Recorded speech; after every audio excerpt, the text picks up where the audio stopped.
rendez-vous qui était imprévu damay continuer demain sur Allemagne léegi naa la wax kañ laay dellu soit Paris comme ça nga booké sa billet ci kii bi mais boo ma joxee sa tour aussi sama assistant jëndal la billet benn la quoi d'accord damay continuer sur l'Allemagne après naa la wax ban jour laay dellu ak si Paris comme ça bu ko defee ñu daal di mën a daje Paris toog passé 24 heures mën a dugg ci détails yi bu baax a baax. mën a dugg ci détails yi dégg ngeen ñu daje Paris toog mën a dugg ci détails yi bu baax a baax dinaa leen ñëwal ci détails yi nag dinaa leen ñëwal ci détails yi. mais bala maa ñëw ci détails yi dama leen a bëgg a nettali la xew Paris dinaa ñëw Paris ñu toog gis ngeen ko 24 heures ñu mën a dugg ci détails yi bu baax a baax a baax léegi damay avancé waat beneen vocal ñu xool ñu doog a commencé.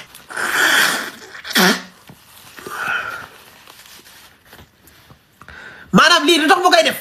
dama leen a bëgg a xamal ne leen Cheikh Yérim moo nekk ci ginnaaw Nabou Dash rek moo tax muy saaga Ousmane Sonko. maanaam lii lépp Nabou Dash di def Cheikh Yérim la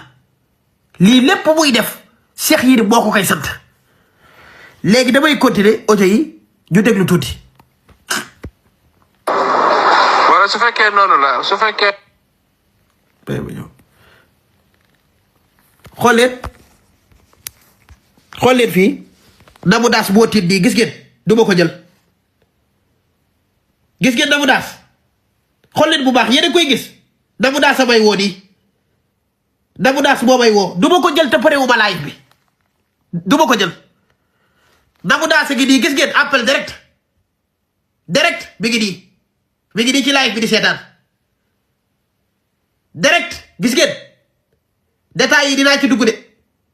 waaw te du gis ngeen appel bi gis ngeen direct yéen gis ngeen direct du ma ko jël damay dugg ci détails yi. waaw léegi ñu continuer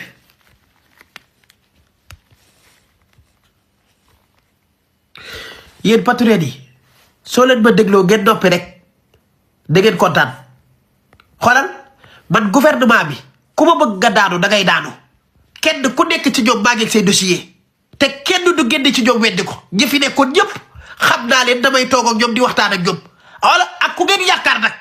man Adama maa ngi sa dossier maa toog rek noppi ku ngeen yaakaar député woo ministre woo ku ngeen yaakaar man mii xam naa la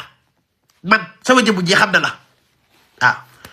def leen ndànk rek ma wan leen ria bi nga xamante si nii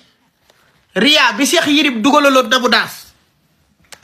ria baa ngi nii dinaa ci ñëw mais moom laay mujje damay bañ ñu boole kama moom laay mujje nag xool leen Seynabou Diop Kébé kii mooy Nabou Dash Cheikh Yérim moo ko dugalal riyaa xool leen fii